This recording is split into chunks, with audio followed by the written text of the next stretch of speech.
TRS सरबराह ने तेलंगाना के वज़ीर आला की हैसियत से दूसरी मर्तबा ओहदे और राजदारी का हलफ लिया। तेलंगाना और आंध्र प्रदेश के मुश्तरका गवर्नर ईएसएल नरसिम्हन ने केसीआर को यह हलफ दिलवाया। हलफबरदारी तकरीब राजभवन में मुनक्किद की गई। इस तकरीब में एमआईएम सरबराह असदुद्दीन अवैसी के अलावा दीगर पार्टियों के लीडरान ने भी शिरकत की। पुलिस के आला ओहदेदार भी हलफबरदारी तकरीब में शरीक रहे। केसीआर के साथ आज मोहम्मद महमूद अली ने भी हलफ लिया। केसीआर ने तेलुगु जबान में हलफ लिया। केसीआर को कई लीडरों ने अपनी मुबारकबाद भी पेश की है।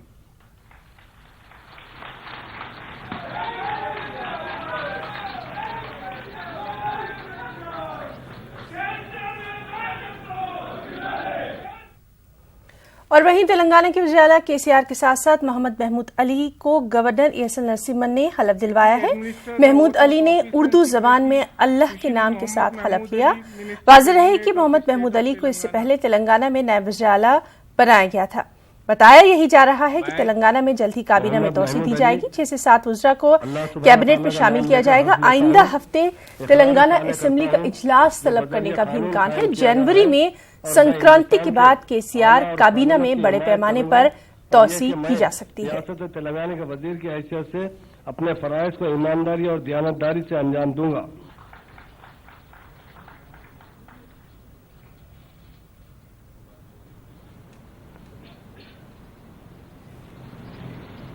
Request the honourable.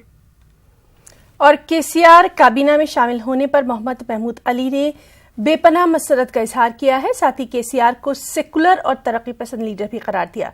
उन्होंने तेलंगाना के अवाम का भी बेहद शुक्रिया अदा किया और महमूद अली से खास बातचीत की। हमारे नुमाइंदे अनीसुर रहमान। आज तेलंगाना की दूसरी हुकूमत तश्कील पाने का सिलसिला शुरू हुआ है। चीफ मिनिस्टर के चंद्रशेखर राव के साथ आज मोहम्मद महमूद अली साहब को यह एजाज़ हासिल हुआ है कि उन्होंने भी बतौर वज़ीर हलफ बर्दारी ली है।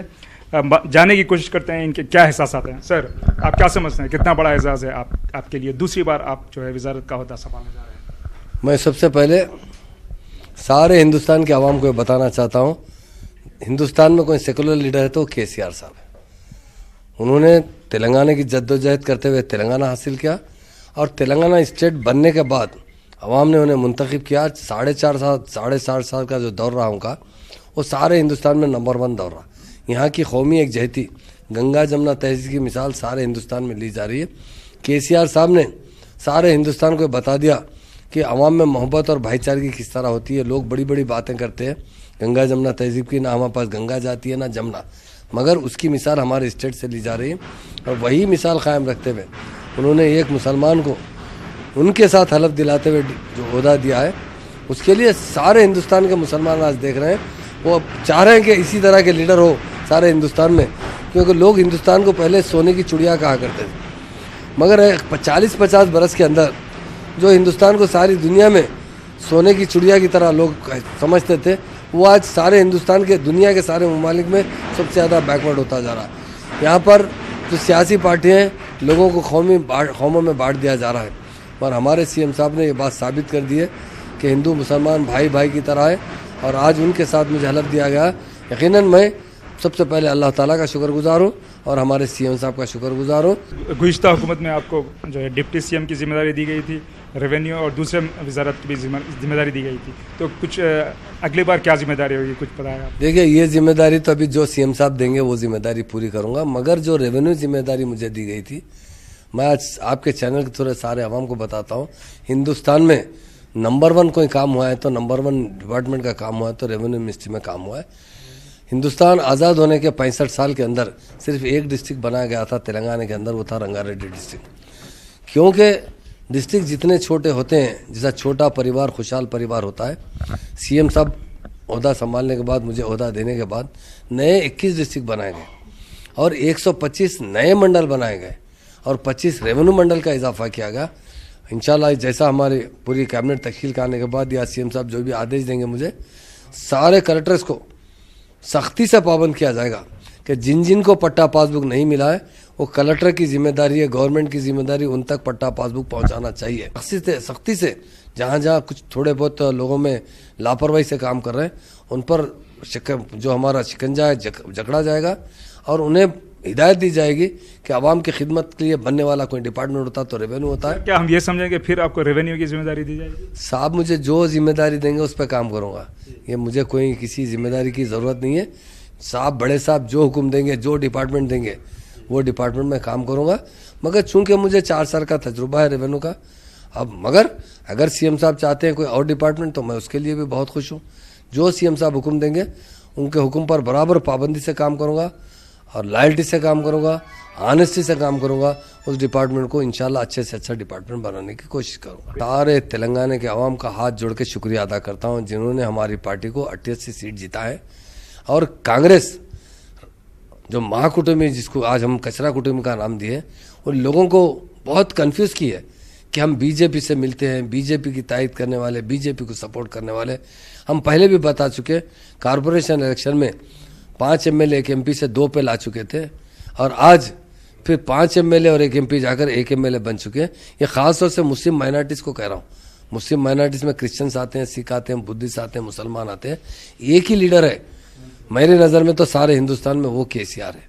एक ही लीडर है जो सेकुलर लीडर है, सारे लोगों को एक ही नज़र से देखने वाला कोई लीडर है तो वो केसीआर साहब है। बेहद शुक्रिया सर। नाज़रीन, बात कर रहे थे महमूद अली साहब से, उन्हें एजाज़ हासिल हुआ है आज के चंद्रशेखर राव के साथ हलफ लेने का। कैमरामैन दास के साथ मानूसर रहमान, न्यूज़ 18 हैदराबाद। एमआईएम सदर असदुद्दीन अवैसी ने मेघालय हाईकोर्ट की जानिब से मुल्क को हिंदू मुल्क करार देने पर एतराज जताया और जज के फैसले को आइन के खिलाफ करार दिया। मेघालय हाईकोर्ट का जजमेंट आया। मैं जस्टिस सेन साहब से कहना चाहूंगा, जस्टिस साहब, आपका जजमेंट गलत है। आप हिंदुस्तान के कॉन्स्टिट्यूशन पर हल्फ लेकर इस तरह का जजमेंट नहीं दे सकते। हिंदुस्तान कभी इस्लामिक कंट्री नहीं बनेगा। हिंदुस्तान एक प्लूरल सेकुलर कंट्री है और रहेगा इंशाअल्लाह ताला। ऐसे जजमेंट देकर आप बताने, क्या जजमेंट है ये मेघालय हाई कोर्ट का? क्या अदलिया इसका नोटिस लेगा? क्या हुकूमत इसका नोटिस लेगी कि किस तरह से नफरत पैदा की जा रही है हिंदुस्तान के ताल्लुक से? एक जज रहते हैं इस तरह का जजमेंट। मजलिस इत्तेहादुल मुस्लिमीन इस जजमेंट को नहीं मानती है, गलत जजमेंट है। जस्टिस सेन, आपका जजमेंट गलत है। आप कॉन्स्टिट्यूशन का इंटरप्रिटेशन करो। आप मोदी से भीख मत मांगो, आप कॉन्स्टिट्यूशन का इंटरप्रिटेशन करो। वहीं दूसरी जानिब बीजेपी लीडर के कृष्ण सागर ने हाईकोर्ट के फैसले का खैर मकदम किया। पूर्ति से हाईकोर्ट ने ये जजमेंट दिया है या रिकमेंडेशन किया है, उस स्फूर्ति को हम गौरव देते हैं। We respect that spirit. मगर ये देश एक कॉन्स्टिट्यूशन से चलता है, उसके दायरे में चलता है और कॉन्स्टिट्यूशन इसको सेक्युलर, सोशलिस्ट, सॉवरेन रिपब्लिक कहती है, तो वही दायरे में हम काम करते हैं। हाँ, ये सच है कि हिंदुस्तान एक हिंदू मेजॉरिटी राष्ट्र है और हिंदुस्तान एक बड़ी मात्रा में हिंदू जो रहते हैं दुनिया में वो राष्ट्र है। मगर उसका नाम बदल के हिंदू राष्ट्र करना जो संविधान है उसका व्यतिरेक भी होता है। वैसे हम उसका स्फूर्ति, जो हाईकोर्ट का स्फूर्ति जो है, उसको हम स्वागत करते हैं। वहीं कांग्रेस लीडर जी नारायणा ने हाईकोर्ट के फैसले पर रद्दमल जाहिर करते हुए कहा कि अदालत को गौर-व-खौस के बाद ही फैसला देना चाहिए। उन्होंने कहा कि कांग्रेस मुल्क को हमेशा से सेकुलर ही मानती है। Meghalaya gives a judgment or a ruling that this is a Hindu country. It is not, unthoughtful, I say. Because, see, we are a unity in diversity. We are such strong country in the whole universe that in spite of hundreds of languages, hundreds of creeds and cultures being practiced in our country, we are so strongly bonded as a secular country. In India, no particular religion can claim that we are the supreme. Everyone, see, you practice your religion, I practice my religion. We are all one, after all. So, having a fundamentalistic view, or what you call it as a communal view on India, or an Indian thinking that he is a communal man, is not a right thing. And especially the Honorable High Court should have, thought of such things in detail and then given such verdict. And I strongly say and reiterate that our party and our leadership feels and propagates and also advocates that we be a secular country, not only now, forever. Telangana के जिला संगारेड्डी के कंटी मंडल में कर्नाटक से ताल्लुक रखने वाली RTC bus हादसे का शिकार हो गई। 20 से ज्यादा मुसाफिरीन मामूली जख्मी हुए। जख्मियों को नारायणखेड़ के सरकारी अस्पताल मुंतकिल किया गया। बस तड़कल से अदजा जा रही थी। बताया जाता है कि सुबह ड्राइवर की जानिब से बस पर से कंट्रोल खो देने की वजह से हादसा हुआ। बस पलटी खाते हुए सड़क से नीचे गिर गई। मकामी पुलिस ने केस दर्ज कर लिया है।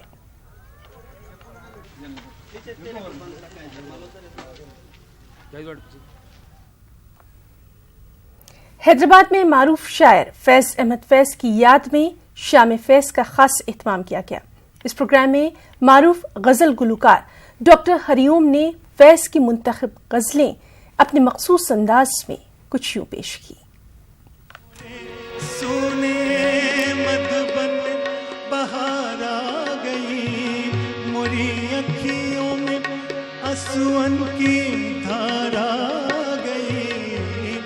हैदराबाद में तेलुगु यूनिवर्सिटी के ऑडिटोरियम में उर्दू के मारूफ शायर फैज अहमद फैज की याद में फेडरेशन फॉर ग्लोबल कल्चर की जानिब से शाम फैज प्रोग्राम मुनक्किद किया गया। इस प्रोग्राम में मारूफ गुलकार डॉक्टर हरिओम ने अपनी आवाज का जादू जगाया। मेरी अखियों में आंसुओं की धारा। इन्होंने फैज अहमद फैज की मुंतखब गजलें पेश की, जिसे सुनकर सामीन महजूज हुए।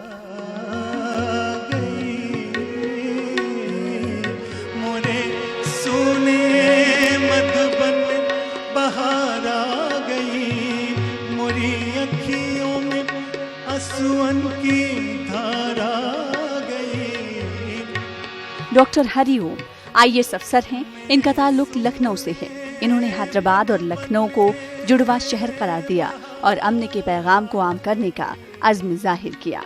ये अमन का पैगाम जो है वो बहुत ज़रूरी है आजकल के हालात में।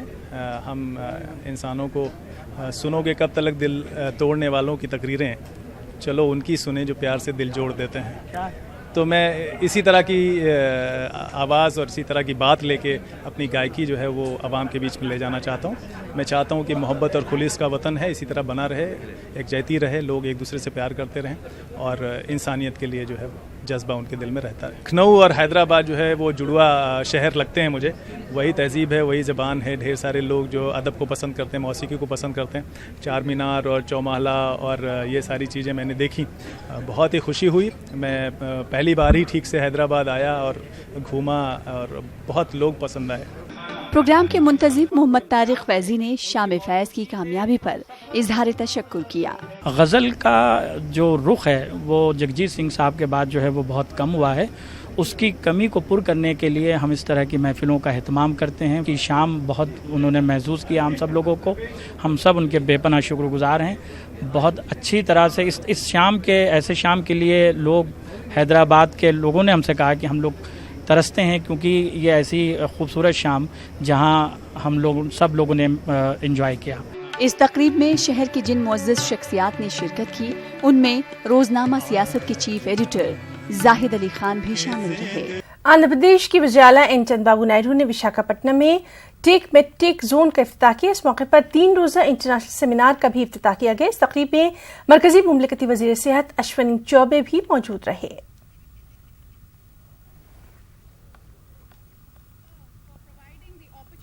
आंध्र प्रदेश सरकार के माननीय मुख्यमंत्री श्री चंद्रबाबू नायडू जी को हार्दिक अभिनंदन करता हूं। उनके प्रयास, उनके अथक प्रयास से हम दुनिया में इस आंध्र मेडिटेक जोन को स्थापना करने में सफल हुए हैं। आपको बहुत बहुत बधाई, आपकी सरकार को भी हार्दिक बधाई। लैब जो बायोमेडिकल और इलेक्ट्रॉनिक्स इक्विपमेंट्स टेस्टिंग लैब भी लगाए हैं। अटल इंक्यूबेशन सेंटर की भी स्थापना की गई है और ये जो कलाम इंस्टीट्यूट ऑफ हेल्थ केयर के रूप में जो टेक्नोलॉजी की स्थापना हुई है, मैं इसके लिए बहुत बधाई देता हूं। This has been started 2010. From then onwards, WHO is working. We are very happy to host this forum meeting in Visakhapatnam.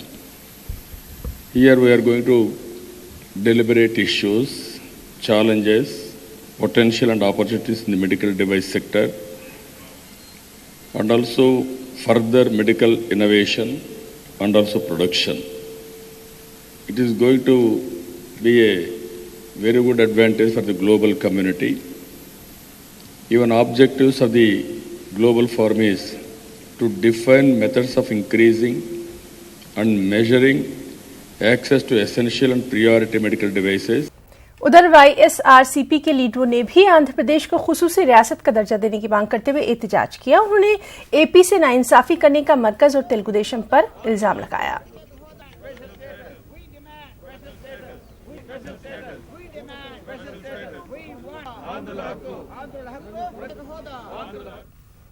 और इस सब के बीच YSRCP वफ्द ने दिल्ली में मरकजी इलेक्शन कमीशन से मुलाकात की है और आंध्र प्रदेश के फहरिस्त राय दहिंदगान में उलटफेर का इल्जाम लगाया है। उन्होंने इस मामले की जांच करने और हकीकी राय दहिंदों को फहरिस्त में शामिल करने की अपील की है।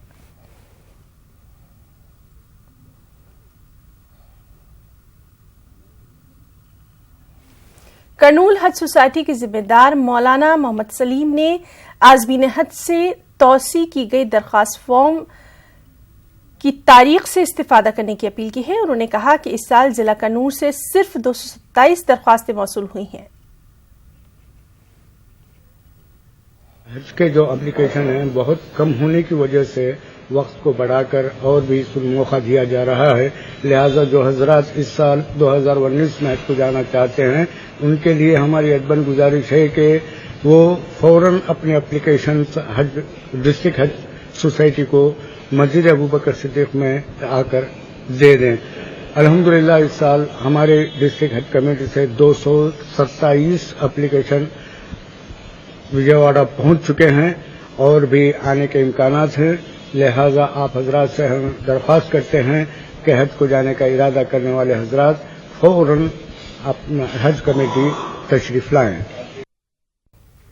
महकमा पुलिस और एपी सोलर कॉरपोरेशन की जानिब से बेरोजगार नौजवानों को मुफ्त पुलिस ट्रेनिंग का आगाज किया गया। इस मौके पर जिला एसपी ने मुफ्त तरबियत से इस्तिफादा हासिल करने की भी अपील की।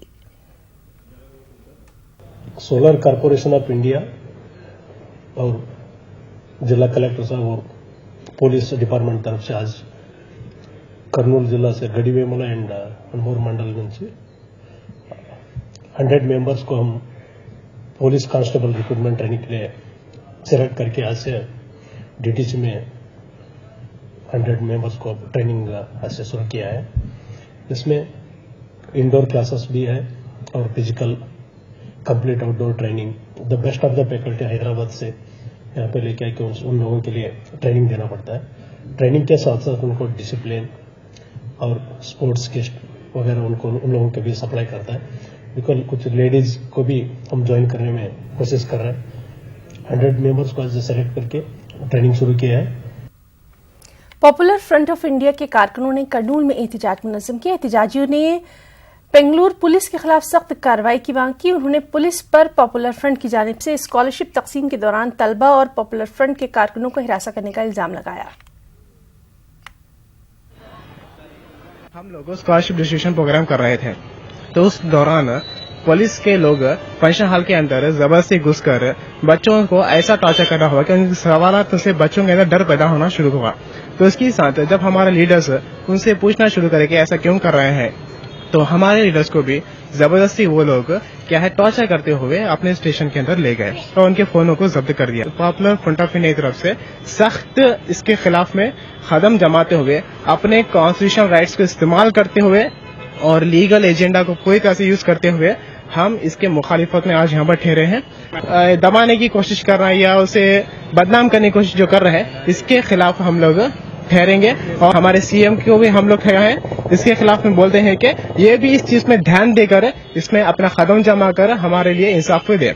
ये लीगल डिफेंस जितना ही होगा हम इस्तेमाल करेंगे और जो गलत काम होगा करे उसके मुंह पर हम लोग जवाब देंगे। कमिश्नर बराए आला तालीम संध्या रानी ने करनूल का दौरा किया और इस मौके पर मॉडल स्कूल असतिज़ा के अलावा दीगर तालीमी ऑफिसर्स के साथ इजलास तलब किया और मॉडल स्कूल में दरपेश मसाइल को हल करने की यकीन दहानी भी कराई। రెండు జిల్లాల ఏపీ మోడల్ స్కూల్ అంశాల మీద ఒక సమీక్షించుకోవడానికి ఈ మీటింగ్ పెట్టాము. డీటెయిల్డ్ గా అకాడమిక్ పర్ఫార్మెన్స్, అడ్మినిస్ట్రేషన్ మీద, అక్కడున్న గ్యాప్స్ మీద, అక్కడున్న ఇటువంటి స్టాఫ్ గ్రీవెన్సెస్ మీద, వీటన్నిటి మీద కూడా రివ్యూ జరుగుతున్నది. చేసుకుని at the end of it ఒక యాక్షన్ ప్లాన్ గా చేసుకుని ఫర్దర్ ఏం చేయాలనేది చేస్తాం. आंध्र प्रदेश के वजीर शहरी तरक्कियात नारायण रेड्डी ने अमरावती में जारी तामीराती कामों का जायजा लिया। उन्होंने इस मौके पर कहा कि अमरावती में हाई कोर्ट 2019 मार्च तक मुकम्मल हो जाएगा। ఇవన్నీ కూడా మార్చి 31కి పూర్తయ్యేటట్టుగా ప్రణాళిక రచించి ఎంతో వేగవంతంగా తీసుకుపోతున్నాం. గత అక్టోబర్ మాసంలో వర్షాల వల్ల కొంత వర్క్ స్లో అయింది. బట్ ఇప్పుడు వర్షాలు లేనందువల్ల అన్ని ఏజెన్సీస్ ఎంతో వేగవంతంగా చేస్తున్నారు. ఇవన్నీ కూడా 31 మార్చికి పూర్తయ్యేటట్టుగా. అదేవిధంగా ఏదైతే 1450 ఎకరాలు ఈరోజు అడ్మినిస్ట్రేటివ్ క్యాపిటల్ సిటీకి కానీ జస్టిస్ సిటీకి కానీ పెట్టాము. దాంట్లో ఈరోజు 4000 అపార్ట్మెంట్స్ అధికారుల కోసంగా కన్స్ట్రక్షన్